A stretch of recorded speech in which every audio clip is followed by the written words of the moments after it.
Bien-aimés dans le Seigneur, bonjour. Nous sommes jeudi 1er avril 2021, dans cette semaine pascale de cette année 2021, entre confinement et couvre-feu, les suites de la pandémie de la COVID-19.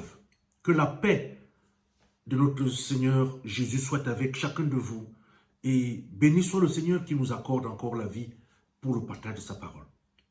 Nous sommes dans le Nouveau Testament, dans l'évangile de Jean, au chapitre 13, les versets 4 à 5. Jésus se leva de table, ôta ses vêtements et prit un linge dont il s'entoura. Ensuite, il versa de l'eau dans une bassine et se mit à laver les pieds des disciples et à les essuyer avec le linge qu'il avait à la ceinture. Chers frères et sœurs dans le Seigneur, Jean, aujourd'hui, nous énumère une série de petits gestes qu'il a vus faire par Jésus et qui l'ont beaucoup marqué. Il a vu l'humilité de Jésus, le Seigneur qui est devenu esclave. Oui, parce que c'est le travail d'un esclave que Jésus fait ce jour-là. En Palestine, les routes sont poussiéreuses et comme il marchait tout le temps, on marche avec des sandales, donc on se salit les pieds à force de marcher. Mais c'était une coutume de laver les pieds des invités pour qu'ils soient propres et qu'ils soient rafraîchis. D'habitude, ça se faisait avant le repas. C'est avant le repas que le serviteur lavait les pieds des invités.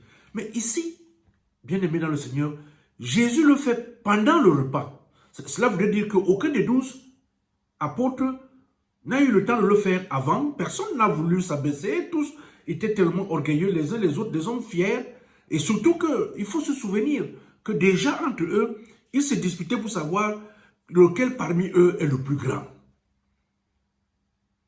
Ça, ce n'est pas de l'humilité. Or, Jésus, le maître, lui, il a fait quelque chose d'étonnant. Il s'est levé de table pendant le repas. Et il a pris, n'est-ce pas, de l'eau et une serviette. Et il s'est mis à genoux.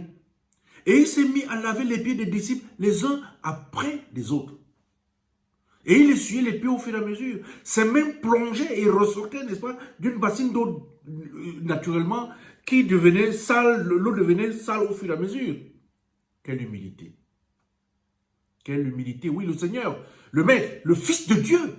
Le Fils de Dieu. La deuxième personne de la Trinité. Qui, sachant que son heure est venue pour passer de l'autre côté, et Jésus, il aima les siens. La parole de Dieu nous dit qu'il les aima jusqu'au bout. Jusqu'au bout. Un amour jusqu'à l'extrême, prouvé par des gestes simples. Et le plus bouleversant est que Jésus, pour ce qui allait suivre, il savait que Pierre allait le renier, il savait que déjà Judas l'avait vendu.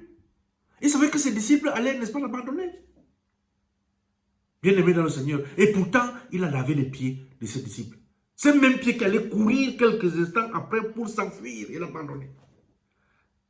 Jésus a lavé leurs pieds avec amour et avec douceur. Bien aimé dans le Seigneur, Jésus nous aime, Jésus t'aime. Il m'aime malgré tout. Il connaît nos péchés, il connaît tes péchés, il connaît nos infidélités, nos lâchetés. Il sait sur quel chemin nos pieds marchent. Et quand tu marches, là, n'importe où tu mets, Jésus sait. Il sait que nous nous écartons du bon chemin. Pour marcher, nous on veut marcher dans l'obscurité, vers l'obscurité et dans l'obscurité.